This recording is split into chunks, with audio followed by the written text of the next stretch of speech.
prior to getting into that, we're going to take a look at some of the activities that are a result of the new year 5783, which is the year of Jubilee.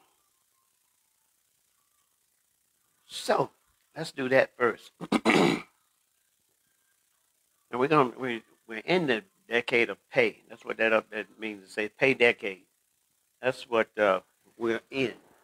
And there are some prophecies that have been spoken and have taken place between 5780 when the decade started, and now 5783, the fourth year in the decade.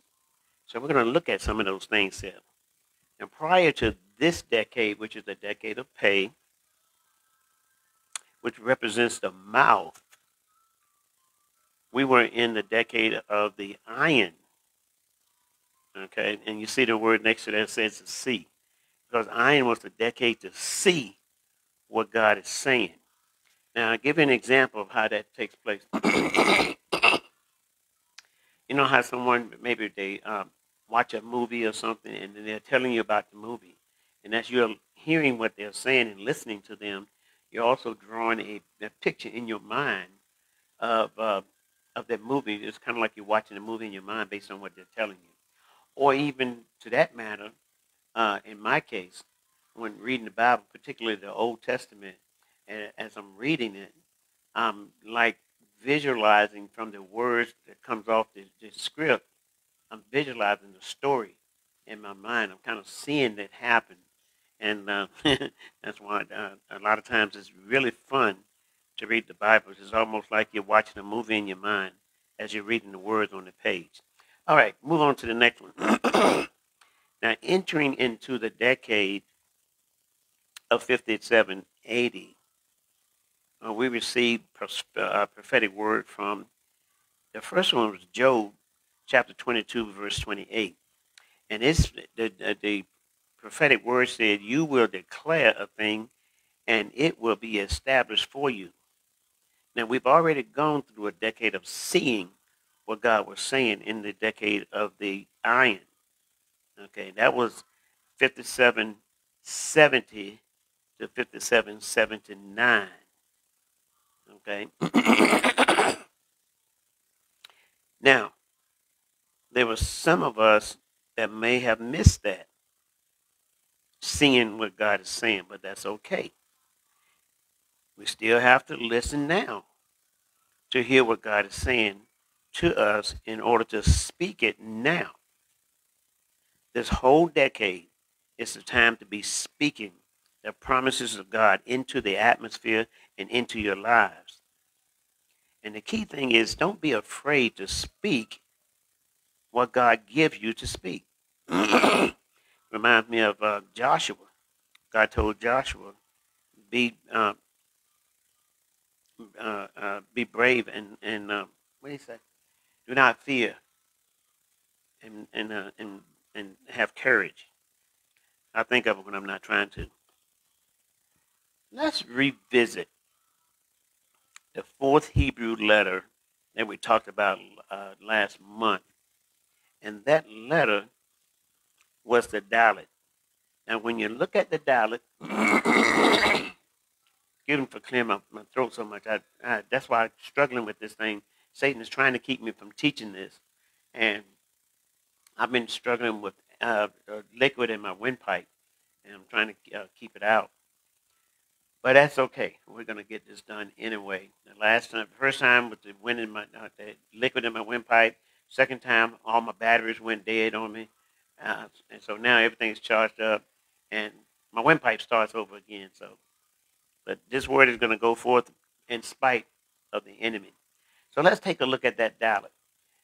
If you look at that little part right there, that is like a little ear. And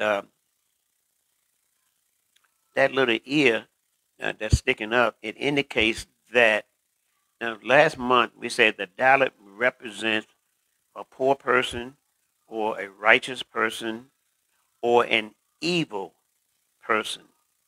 Okay? And even an evil person is said to be poor because they're poor in spirit. They're poor in righteous spirit. Like the leadership that we have in this nation today. They're poor. They're the Dalit. They're bent over. And they're listening for something. That's what that little arrow points to their ear. They're sticking up. They're listening for something. And what is that something? Well, of course, the evil people are listening for instruction from their instructor. But what do you think the righteous or the innocent person is listening for? That takes us back to the decade of the iron, which means we are to listen and hear what God is speaking to us so that we can see what God is saying. And even though that was for the period of iron, the decade of iron, it still applies for the decade of the mouth because we hear now and we speak now, and that's a lot of what I'm doing. I'm speaking now what God has given me for this decade. So I'm still hearing, I'm still iron, seeing, but now I'm speaking it. Amen. So I said all that to say we need to listen, to hear, and to speak. We're in the decade of the mouth, so that's the decade to speak. Now, for the decade of pay, a prophetic word came forth and it said, your speech will reflect your freedom. Now, you should be able to see the relevance in that right now. Here's a perfect example. The the government that we have now, they only let you say what they want you to say. And if you think for yourself and speak on your own behalf, then your voice is canceled. That's why we call it cancel culture. So you can see that happening right now. But so that means that people who think for themselves and speak for themselves, their freedom is subjected to things that are not of God. Listen, when 5780 began, a prophetic word came forth. And in that word, it spoke, these are your times of deliverance. Now, if we go back and take a look at the letter that we talked about last month, that was the Gimel. Okay, so this is the picture of the Gimel. Then that little dot right in front of the Gimel. And remember, the Gimel is a letter. It's the third letter in the Hebrew alphabet with a value of 3. The Dalet is a fourth letter in the Hebrew alphabet that we talked about in number 3 up there. That little dot in the Gimel, it represents some form of award or judgment that will be given to the Dalet. The other one that you see up there with the other blue arrow. That indicates that we who believe in Christ can expect deliverance during the decade of the pay. And that is to start during the year 5783, which is the year of Jubilee. And for me, I can see that already happening. The truth about all of the lies that's been spewed out is starting to come forth and is unrefutable. And people are beginning to wake up to being woke because those who are woke are really asleep.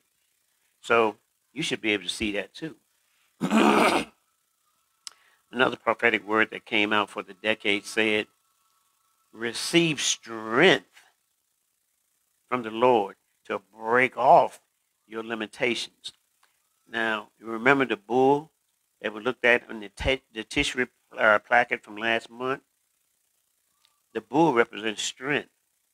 Now, last month we talked about the wealth of the wicked is stored up for the righteous.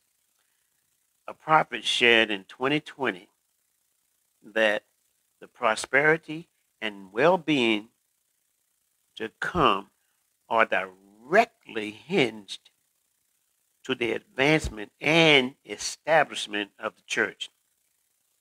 In other words, prosperity and well-being will be coming,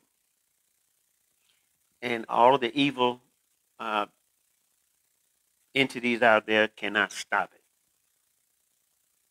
In 2020, the prophetic word came forth that new ministries will be birthed or launched.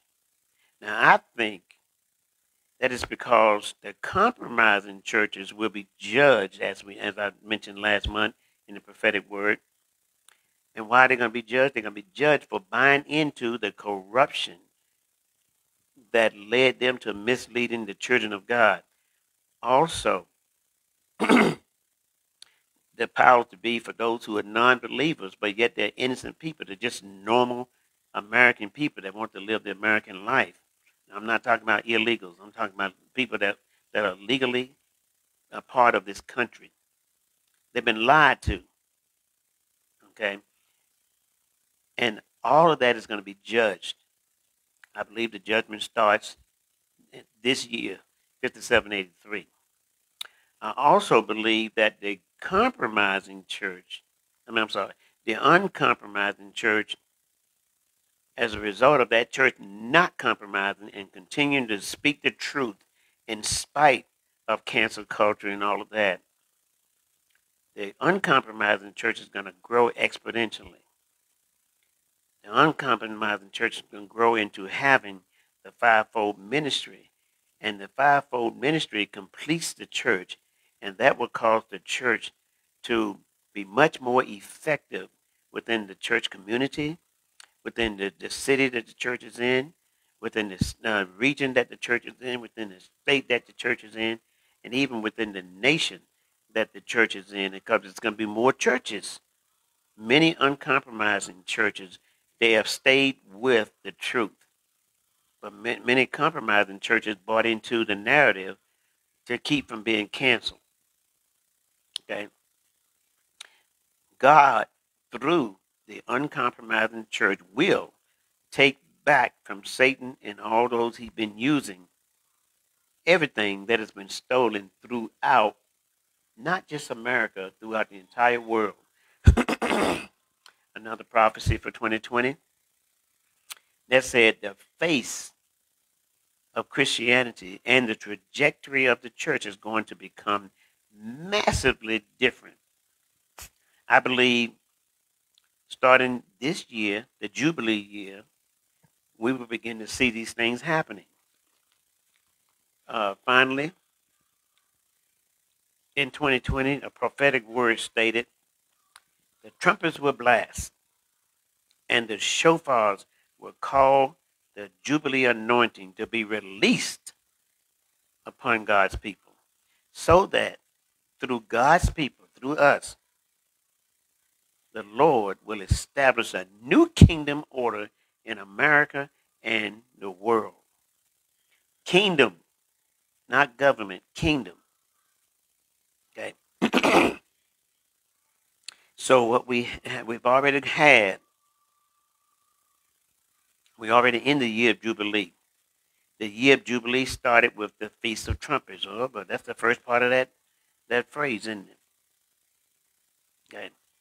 Now, all of these prophecies were spoken to usher in the decade of the pay. And now we are in the year of Jubilee. So if we watch, we will begin to see these things come to pass. Okay. Those that may not have seen last month's teaching, this might be confusing to you, but it's still posted, so you might need to go back and look at that, and maybe that'll help you. But now we're going to look at we're going to talk about some of the points that was on the placard. I always teach what the placard really gives us a summation, if you will, of that Hebrew month. And if you study that, you'll learn a lot about the Hebrew month. And then the Lord has been leading me by virtue of the Holy Spirit through gaining even more information. So we're going to talk about the descriptions that was on the placard for the month of Cheshvan. Now, first thing, and there's little images of the placard up there on the corners. The first thing is Cheshvan is the 8th month on the ecclesiastical calendar, and it's the 2nd month on the Hebrew, Jewish, or creation calendar. Notice I said 3 words: Hebrew, Jewish, or creation. Okay? Cheshvan immediately follows the high holy day month of Tishri. We just came out of Tishri, and now we're entering into Cheshvan. Cheshvan always have a 2-day Rosh Chodesh.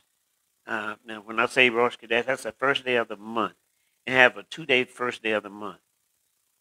One of the reasons is that it starts at sunset on the day before. And this day is the actual day of. Except now it's at a certain hour that puts us in the third day. Anyway, that arrangement to show you God's perfect planning. It makes Cheshvan always, the second day of Cheshvan, always fall on either a Monday, a Wednesday, a Thursday, or a Shabbat, or a Sunday. I decided I was going to go back and do a little research. And I went to a Hebrew calendar that I could go through all the chronological years. And I backed up several years. And every month of Cheshvan, every single second day of the month was either one of those 4 days. Every single one I looked at. I don't know how far I went back. I don't remember. But it reigns true. God orchestrated everything so it worked out just like that, no matter what we believe or don't believe. Okay, off that rabbit trail. Cheshvan is the only month on the entire Hebrew calendar that has no festival or fast day celebration. Basically, Cheshvan has no celebrations at all.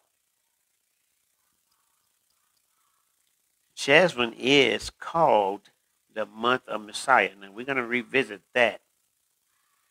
We're also going to revisit number 14. When I say no festival or fast days, we're going to talk about why. But we're just looking at the placard. You know, we're reflecting back to the placard, talking about the key points that the placard talked about. Okay, so Cheshvan is also associated with the Hebrew tribe of Manasseh. We're going to talk about Manasseh. The Hebrew letter associated with the month of Cheshvan is called the Nun, N-U-N. The Mazel, or the constellation associated with the month of Cheshvan, is the sign of Scorpio, which means the scorpion. And in Hebrew, that is pronounced, the way you pronounce that is that word you see there, akrab. It's pronounced the way it's pronounced in Hebrew. And of course, we in English, we may say arkrave, because we want to kind of sound every letter, but it's akrab. It doesn't matter. Finally, Cheshvan is the month of judgment and grace. So many of these things we're going to revisit, but first we're going to start out by just looking at a few pictures. Get you off the word, give your eyes a little break. Okay? First of all, we mentioned that Cheshvan is associated with the Hebrew tribe of Manasseh. So first we're going to look at the banner for the Hebrew tribe of Manasseh. That is one of the pictures of the banner. And you notice on the right hand side, you see the word in vertically, it spells the word Manasseh. So if you read the whole thing from left to right, It's a tribe of Manasseh. Okay, and I think across the bottom there in the Hebrew letters, I think that spells the word Manasseh, but I don't know that to be a fact or not.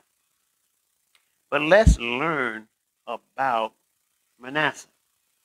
Now, Manasseh was the firstborn son of Joseph. Joseph was the son of Jacob, and Joseph was sold into slavery by his older brothers. In slavery, Joseph ended up becoming the second only to Pharaoh in Egypt over the land. Okay, he was sold as a slave and then ended up being kind of like a prime minister or a vice president, if you will, to Pharaoh and saved the land out of famine.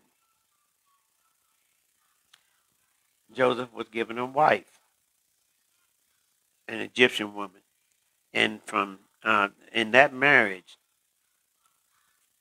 they brought him his first son. He named his first son Manasseh, and Manasseh means to forget. So Manasseh would call that because Joseph stated that Manasseh called him to forget the pain and suffering that he endured from being sold into slavery.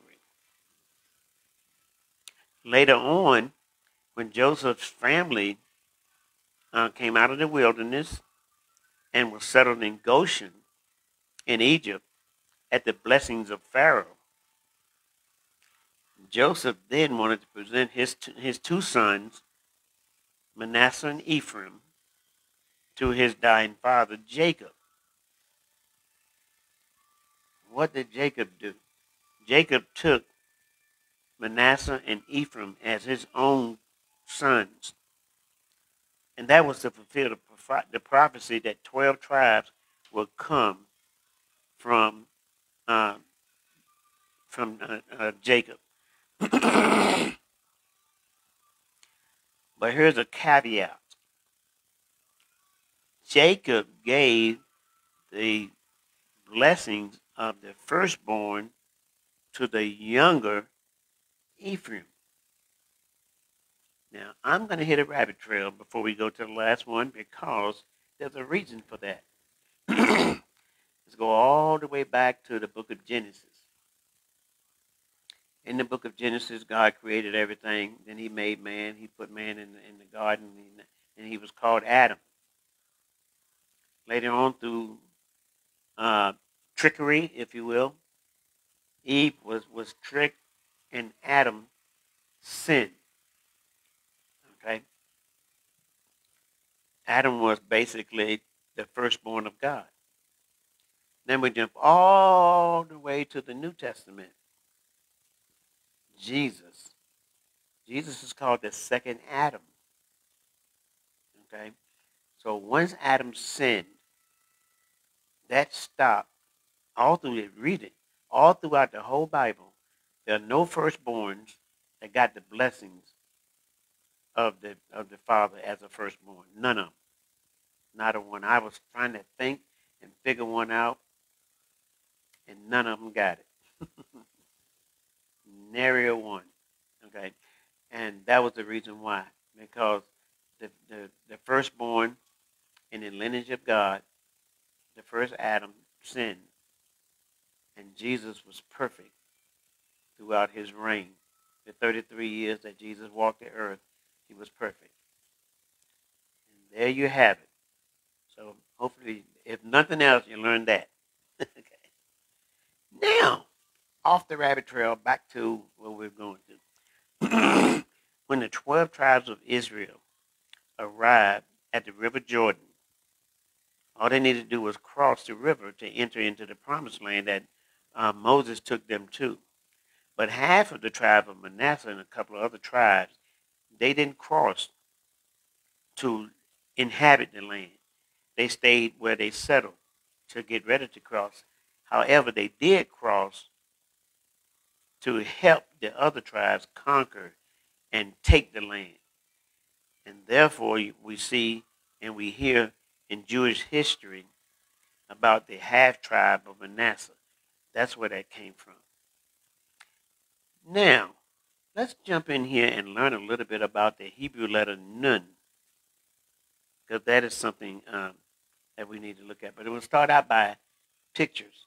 Okay, I like to try to take you through a picture first. So let's look at what the letter Nun looks like. This is a very common appearance of the Hebrew letter, the Nun. And this is another common picture. Okay, this is a crown Nun. But I like this one here because it shows you all different prints of the Nun. Far left, that's the Nun. It's pretty much like the top left one there. It's in print form, like on a typewriter. And then you got I don't know what the ST:"M" actually stand for, but there it is with the crown. And then as a block letter, the third one in the middle, that's what that looked like. And then in the Rashi, it looks like the letter C turned backward. And then finally in cursive, the letter Nun kind of looks like our letter J. So I kind of like that particular picture there. And now we're going to talk about the Nun. Now the Nun, didn't come up, there it is. The Nun is the 14th of 22 letters that makes up the entire Hebrew alphabet or alphabet. The Nun has a value of 50, and I went through that last month. Now, in classical Hebrew script, the Nun is shaped like a bent valve attached to a crowned Zion. Every time you see the three little dots, the three little arrows and dots at the top, that represents a crown. So you put those two together, you produce a crown Nun. Now, in Aramaic, no, let me back up. The Nun is said to represent both faithfulness and the reward for being faithful. In Aramaic, which is the language of the Talmud, the word Nun means fish, and a fish is a symbol of activity and life. Now, in Exodus 33, chapter 11, Joshua, who actually led the 12 tribes of Israel, minus the ones that stayed on the other side of the river, who actually led them into the promised land to conquer the land.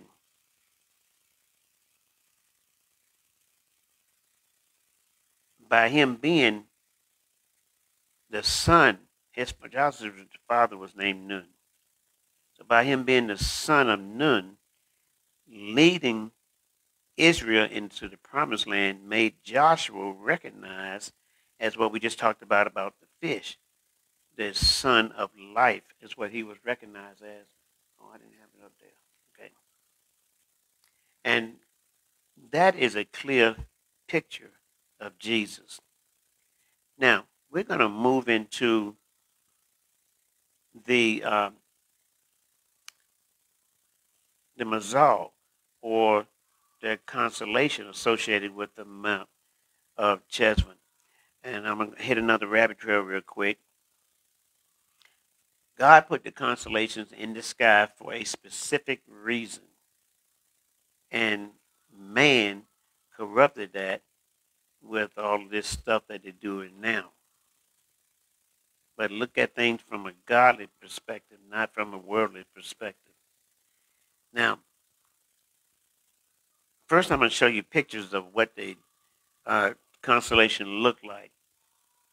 But also, there is a prophetic word that was spoken years ago that's gonna be also visited. Okay? So let's go to this one here. Now, first of all, here is a The round dots, they represent the constellation in the sky. But then the etching around the edges of it kind of give you an idea of, this is what the scorpion looks like. Okay, that's just a figure to give you an idea of this star constellation. That's what scorpion represents.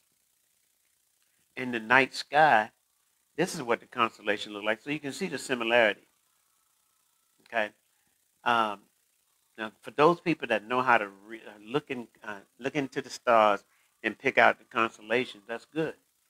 Of course, these have been highlighted by whoever that had that skill to be able to pick those stars out. Because when I look at them, I just see a whole bunch of dots in the sky.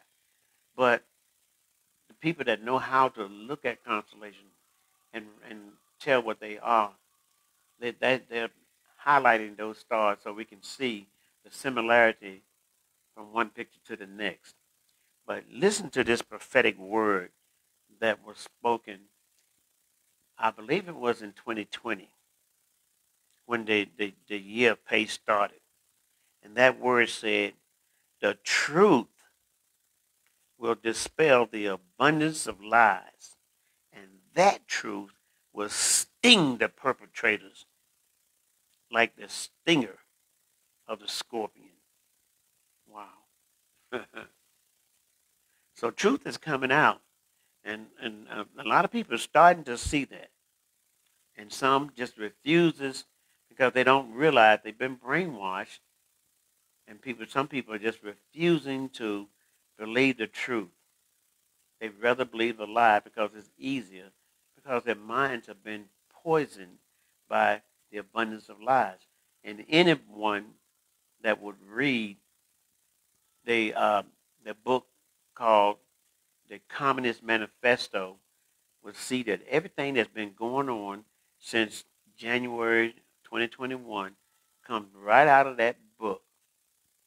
It's all designed to turn America into a communist country. Okay.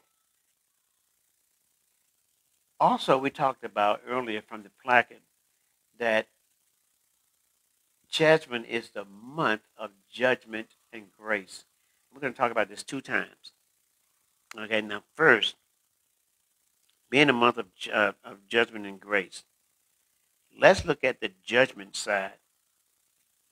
When I look at this picture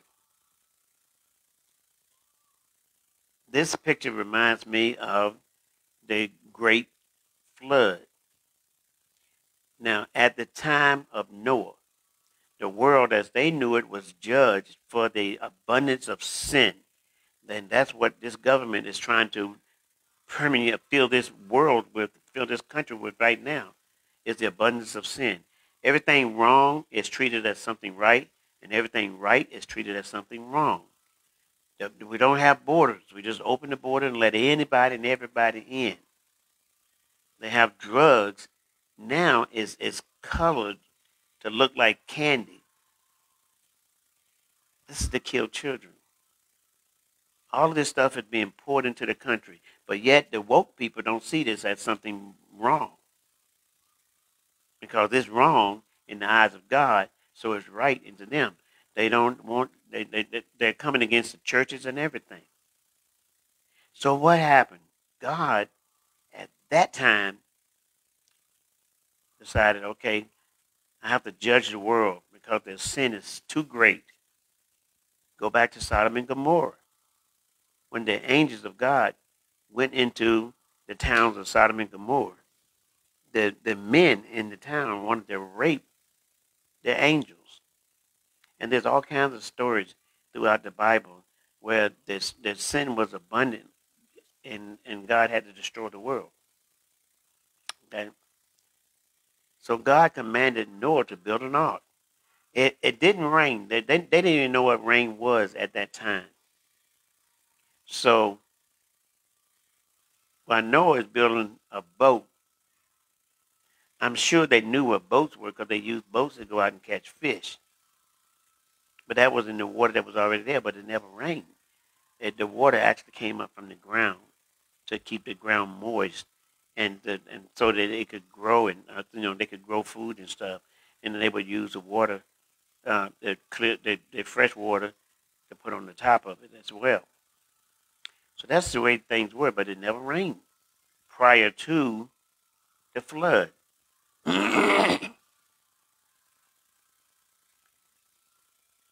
So Noah and his family were the only ones that were saved.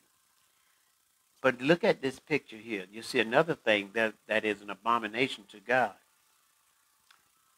After the flood, God made a covenant with Noah, and he put a rainbow in the sky. Now, going back to what I was saying about the abomination, when men want to be with men and women want to be with women, that in the eyes of God is an abomination. And the people that choose to live that lifestyle, they took the rainbow to use to represent their flag, if you will, I think it is, and their colors. LGBTQXPLMNOP But that is an abomination. And what is that doing? That is taking the things of God and corrupting it. So now the color of the rainbow is used for a corrupt abomination to God. Now, this is not Pastor Darden's words. The Bible says that, not me. I'm just repeating what the Bible said. And people, you can take it or leave it. It doesn't really matter to me. All right.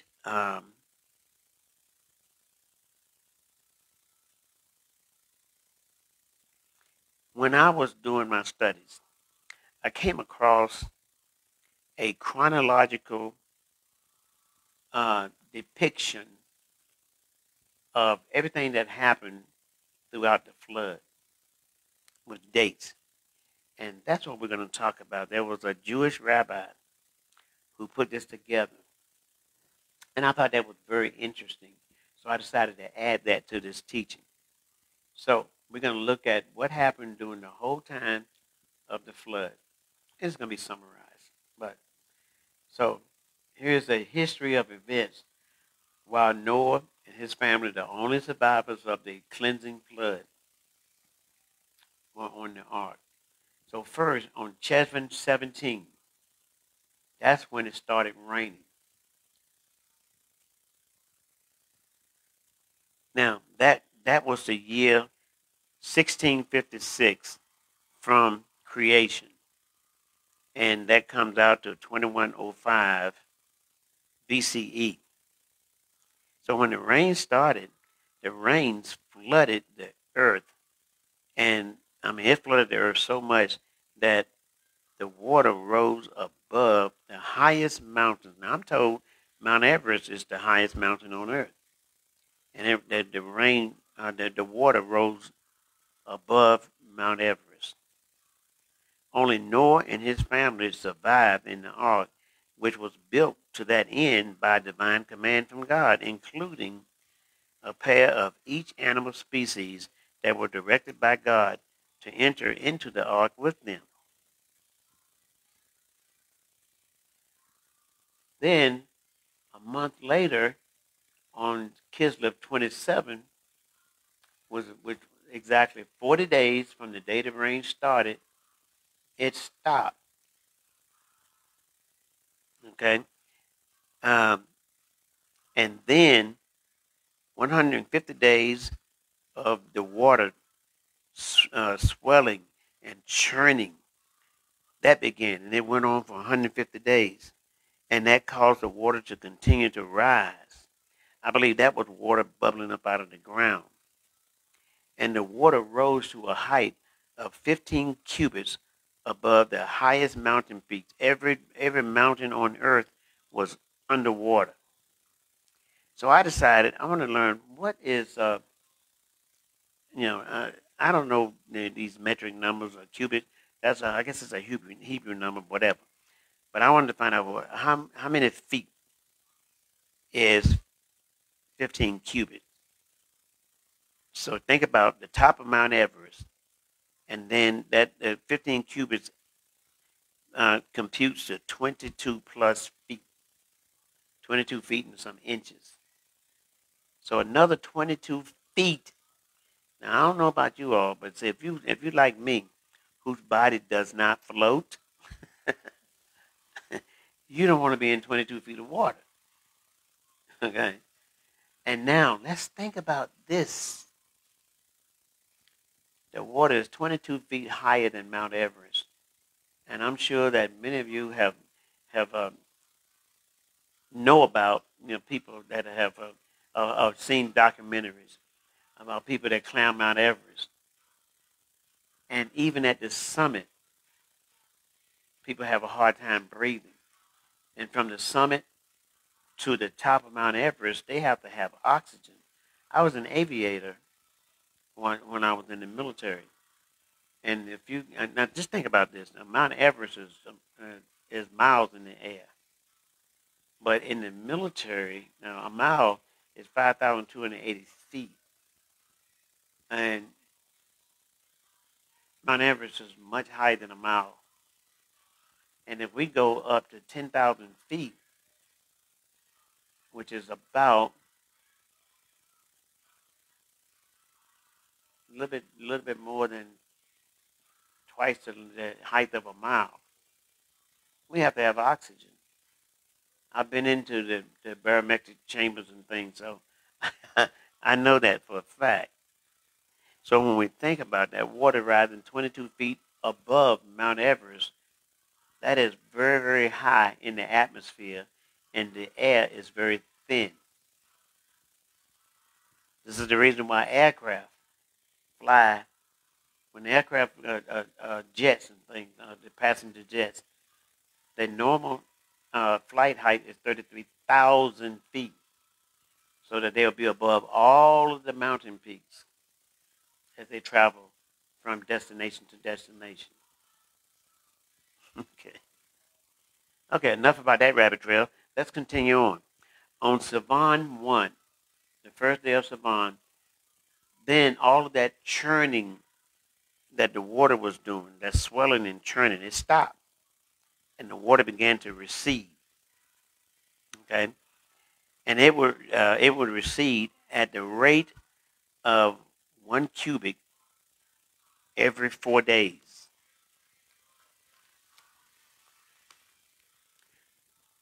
16 days later, of Savan 17, the bottom of the ark, it touched down at the top of Mount Ararat. Now, there's two things I want to go back to. Being that high, 22 feet above the top of Mount Everest, is thin air, but God somehow, in God's miraculous way, He provided a way for Noah and his family and the animals to still be able to breathe. That's a key point there. Now, the ark sat down on the top of Mount Ararat. But get this, the ark, the bottom of the ark was 11 cubic beneath the surface of the water. So that gave you an idea about that ark. Now let's go back. We say 15 cubics is 22 feet. So now you got 11 cubics. So you're talking maybe 18 feet. That's still pretty far down, is my point. So the water was still very high, and the ark was huge. Okay, moving right along. They went to another month now. On the first day of Av, they were able to look out of the ark. It was just settling down, just sitting on the top of Mount Everest, Mount Ararat. And now they started seeing the other mountain peaks begin to pop up. I think when the ark first settled on Mount Ararat, the bottom of the ark settled there, so the mountain itself was still underwater. And then when the water started to recede by Av 1, they were able to see Mount Ararat. They just knew that it was on some surface probably. I don't think they knew that it was Mount Ararat, but that's just my opinion. Opinions like hair. Everybody got some somewhere, right? Moving along. In the month of Elul, on Elul 10, that Noah opened a window in the ark and sent out a raven. And if I remember right in my reading, I think the raven did not return. Or maybe it did. I don't remember. Okay, I have to go back and look at it again. But then 7 days later, Noah sent out a dove. Now, I'm going to say that every time Noah sent out a dove, because he sent the dove out 3 times, I'm getting ahead of myself, but every time he sent out a dove, I'm going to say that's the same dove, but I don't know for sure. I'm just going to say that for ease of instruction. So on Elul 17, Noah dispatched a dove. That dove did return. Then on, see how many days is that? I think 8 days later, on Elul 23, Noah dispatched that dove again. This time, the dove came back with an olive leaf in its beak.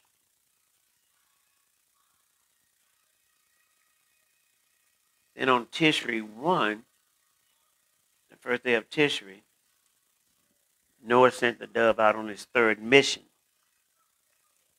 This time the dove didn't return, which meant that the water had receded,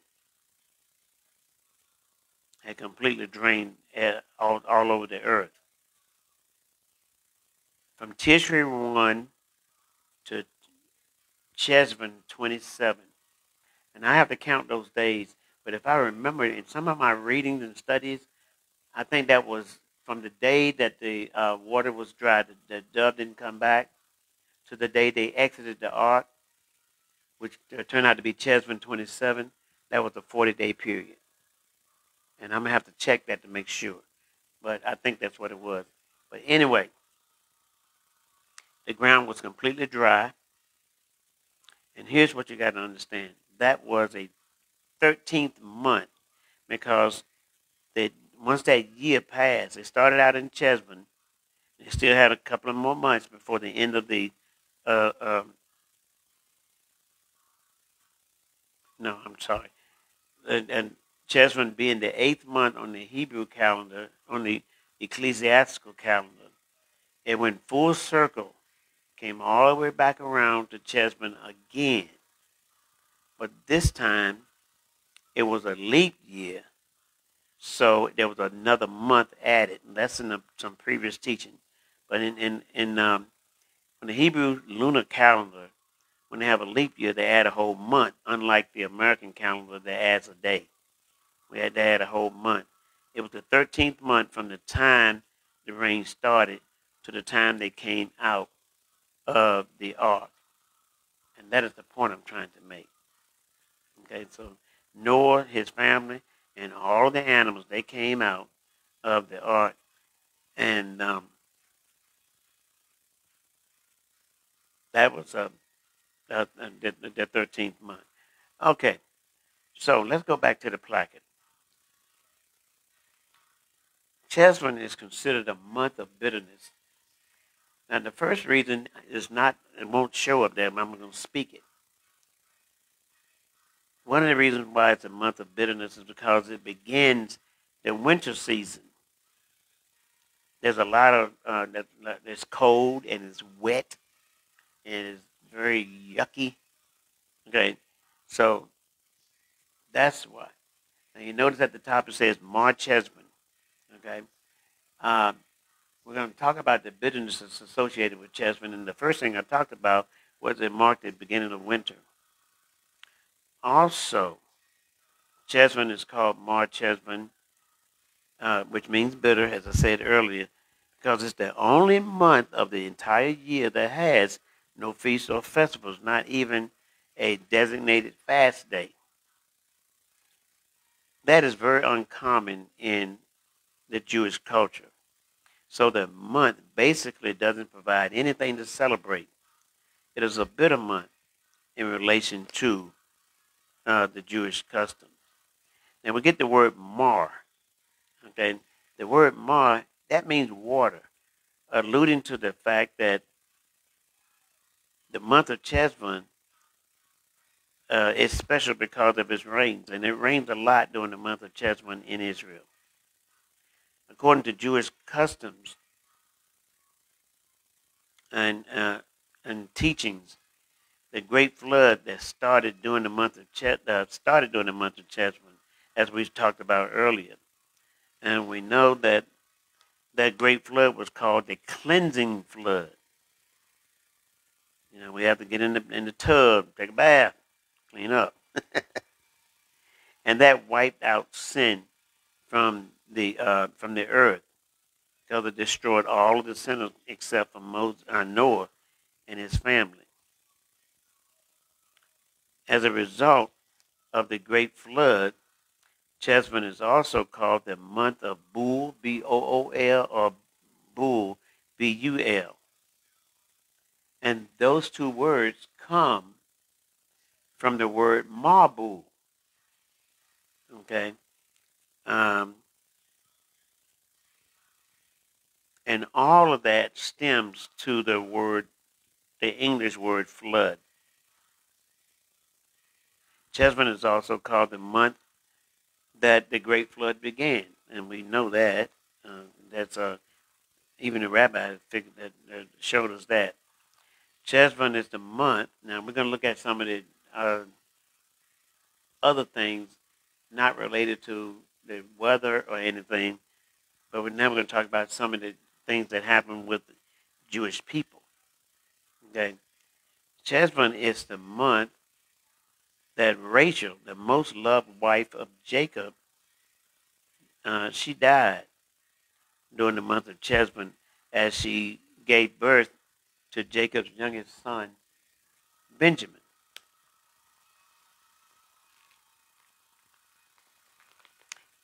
Another thing about the month of Cheshvan, Methuselah died at the ripe young age of 969 years. That's the longest recorded lifespan. Okay, so Cheshvan is noted for that. Cheshvan is also noted as the month when the Nazis, the German Nazis, launched the Holocaust terror attack against the Jews. And that happened in 1938. Cheshvan is also the month that one of Israel's uh, favorite prime ministers, named Yitzhak Rabin, now I remember him. He was assassinated during the month of Cheshvan. Here's the thing. The assassination took place on November 4th, 1995. So I looked up, I went back to 1995 on the Hebrew calendar, and that was Cheshvan 22. Ironically, that was 18 years after Rabin left office.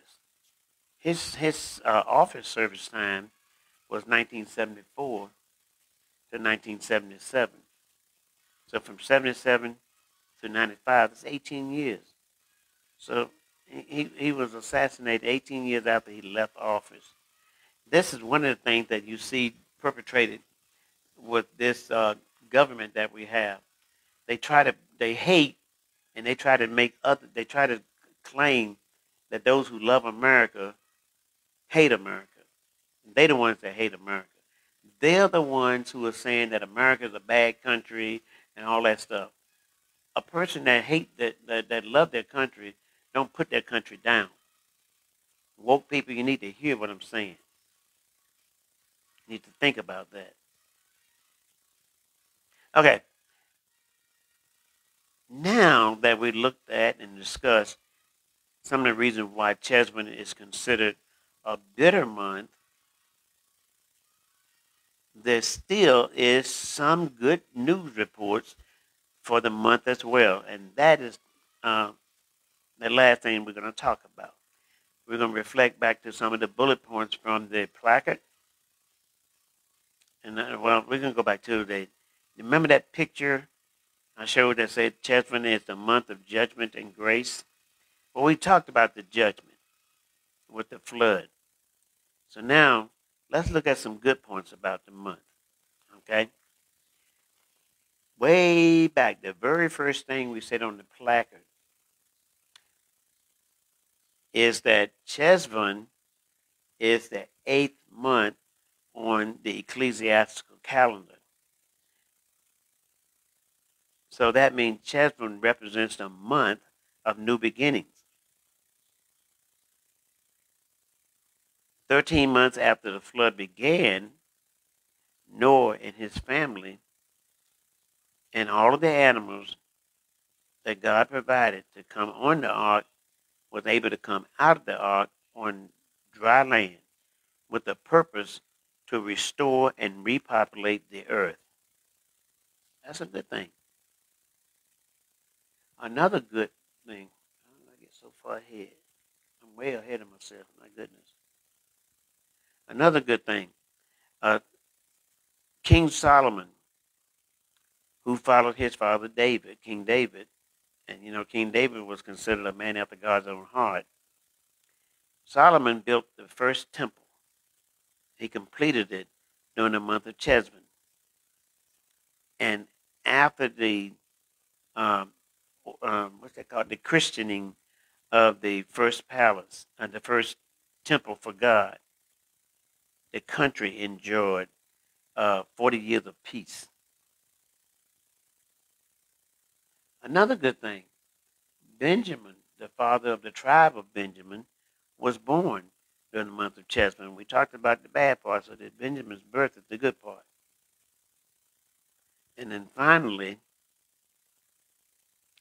Cheshvan, one of the reasons why Cheshvan has no holidays or special events of any sort, fast days, anything like that, is because Cheshvan, according to Jewish custom, is reserved for the Messiah.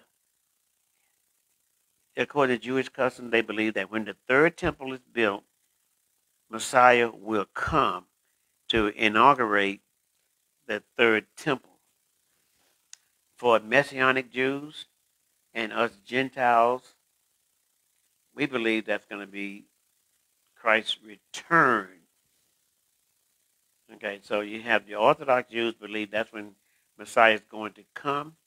For us, Messiah is going to return. And that's what it says in the scripture. And there we have it. I know I went on a whole bunch of rabbit trails, but that was to try to bring things to a better understanding. But now we're at the point where we've reached the end of this teaching. I hope that you all got something out of this teaching, and I hope you enjoyed it. And we'll call it that. So with that, I bid everybody good night, good morning, good whatever time